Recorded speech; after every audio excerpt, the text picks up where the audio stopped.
देश के विभिन्न हिस्सों विशेषकर लखनऊ में हुए दर्दनाक अग्निकांडों के बाद फायर सेफ्टी को लेकर सरकार और प्रशासन पूरी तरह सतर्क हो गया है। केंद्र सरकार, उच्च न्यायालयों और राज्य सरकार के निर्देशन के तहत कोटा जिला प्रशासन ने बिना फायर एनओसी संचालित कोचिंग सेंटरों, हॉस्टलों और व्यवसायिक भवनों के खिलाफ विशेष अभियान शुरू कर दिया। नगर निगम की अग्निशमन विभाग की करीब 25 सदस्य संयुक्त टीम शहर के केशवपुरा, बालाकुंड, जवाहरनगर, बोरखेड़ा स्टेशन क्षेत्र, लैंडमार्क सिटी, तलवंडी, इंदिरा विहार और बालाजी मार्केट सहित विभिन्न इलाकों में औचक निरीक्षण कर रही है। अभियान के दौरान जिन भवनों में बिना फायर एनओसी के कोचिंग संस्थान, हॉस्टल या अन्य व्यावसायिक गतिविधियां संचालित पाई जा रही हैं, उनके खिलाफ नियमानुसार कार्यवाही की जा रही है।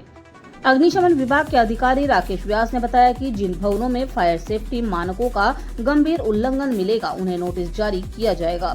यदि निर्धारित समय में नियमों का पालन नहीं किया गया तो संबंधित भवनों को 180 दिनों तक सीज भी किया जा सकता है।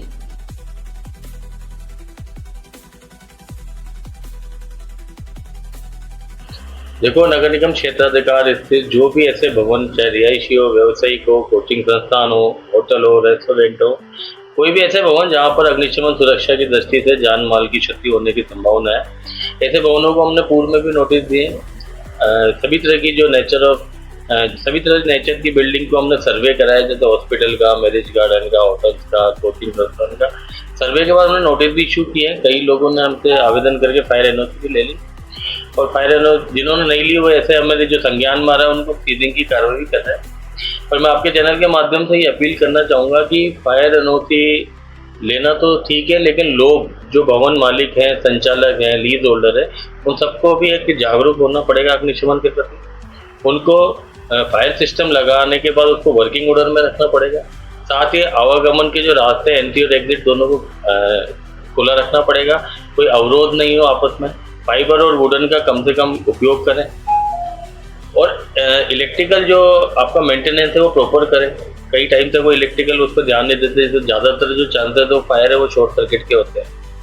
तो मैं ये कहना चाहूँगा कि लोग खुद जागरूक रहें कि और मेन स्विच रात के टाइम बंद करके जाएं कोई भी संस्थान में जा रहे हैं। तो अगर बेसमेंट में कोई भी व्यवसायिक गतिविधि संचालित नहीं करें, बेसमेंट मानव रहित होना चाहिए। ये सब खुद को ये जागरूक होने से होगा।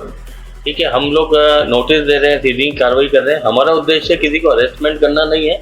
हमारा उद्देश्य यही है कि कोई भी भवन है वो उसमें कोई भी जनहानि नहीं हो, जान और माल की क्षति नहीं हो। तो उसके लिए खुद भवन मालिक को ही सोचना पड़ेगा कि मैं पूरे प्रॉपर जो नियम अनुसार उसकी पालना करूँ। तो भी ऐसे हमने जो सर्वे किया उनको नोटिस दिया, रिमाइंडर नोटिस भी दिए हैं और 2 नोटिस के बाद भी पालना नहीं कर रहे, उसके बाद हम सीजिंग की कार्रवाई कर रहे हैं। और ऐसे भवन जहाँ नोटिस भी नहीं दिया है और अगर वो बहुत ही ज़्यादा हमारी संज्ञान में आता है कि वहाँ पर कोई जनहानि हो सकती है, बहुत रिस्की है, तो उसको तत्काल मौके पर भी सीज कर रहे हैं।